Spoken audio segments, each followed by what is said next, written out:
Good day mga kasolar.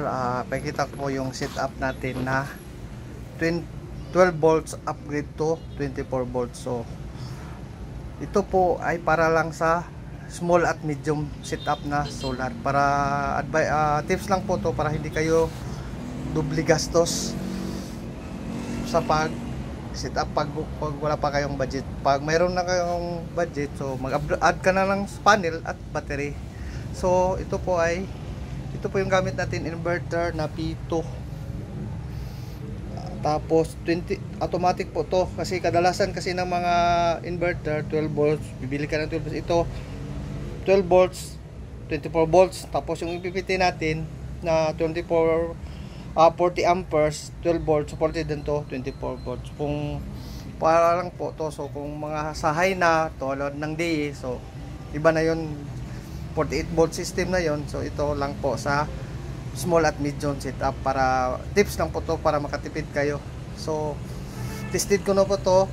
Ito po yung 24 volts po, pwede 24 volts. So yung try natin, naka 12 volts po siya ngayon, so naka top siya sa 12 volts. So pag mayroon kayong budget, bili kayo ng mga live PO4 na tulad ng Jintai at Solar Home. Ito lang kasi yung kinaya ng budget na, kaya ito binila natin. So swertehan na to.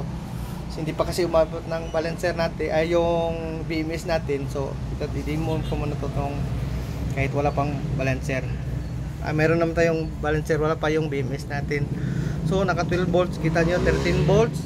Tapos yun, so makikita nyo dito, itatry natin kung gaano ka to tipid yung kuha natin, itong bagong P2 na high frequency.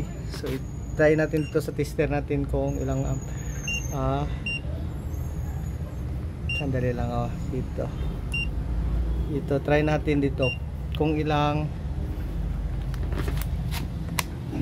yan, 0.5 ampere lang. So times 13, so parang 6 watts lang yung naka-on. Kahit naka-on na yung MPPT, 6 watts lang yung konsumo ng, hindi tulad ng dati na mas matakaw sa kuryente yung dating P2. Ito maganda to. Yan, 0.5 ampere, 0.6. So tipid yan. Naka-top na yung MPPT at saka sa kuha natin inverter. Try natin i-on yung glue gun natin para makita natin kung mag-get yan 50 watts. So umabot ng 2 ampere. So 20 watts lang pala, 20. So umabot ng 2 ampere.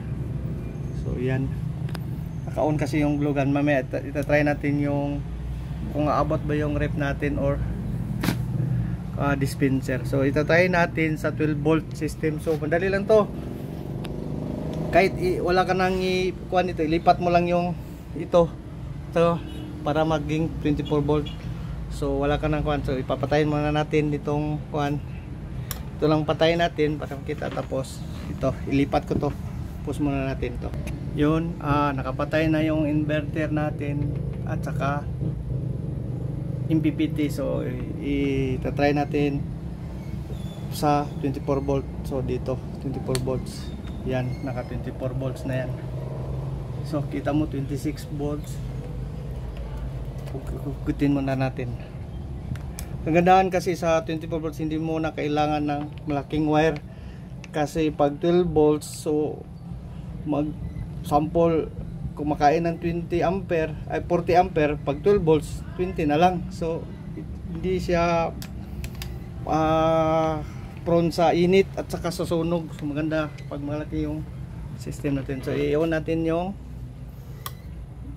inverter. So automatic na 26 volts. So wala tayong ginalaw yung pinaltanan natin. So wala pa kasi, hindi ko kasi na set up yung panel ko. Bumili kasi ako ng dalawang 500 watts. So 1000 watts yun for maganda yun for ito 24 volt system yung panel ko. So try natin, magsaksak tayo ng kung aabot ba yung kwan. Ito na lang yung water dispenser natin kung ilan. Dahil lang makikita mo naman ito. Try natin isaksak water dispenser. Hindi lang mga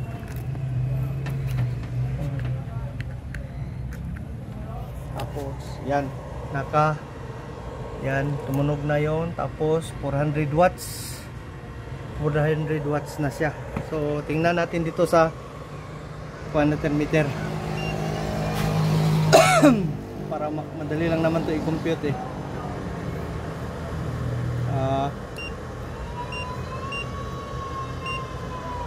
Yan. So kita mo 17 amp pag naka 12 volt system yan, ita times mo lang kasi yan eh, 25 times 17, so lalabas 400 watts.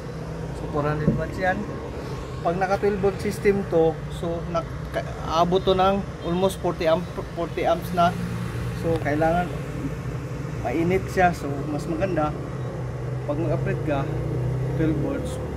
Ito lang po, sa disclaimer lang, ito po ay para sa may low budget lang na small at medium setup. So makita natin 17 amps, 400 watts. Tapos i-on pa rin natin yung nakasaksak kasi yung lugan. So akit yan. So 500 watts na siya.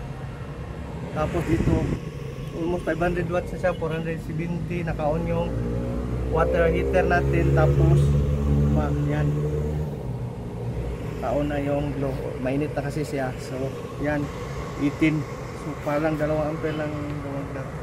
So maganda po yung pito, tested po yan, 25 volts na siya. Yan, tapos yung dito sa MPT, edit mo lang yung battery. Dahil ito yung battery, naka-set na kasi ito ng 24 volts para sa LBD. Dito tingnan, isit natin to. Kung gusto pag 24 volts lang, hold mo to, tapos automatic yung LBD niya mag-adjust na.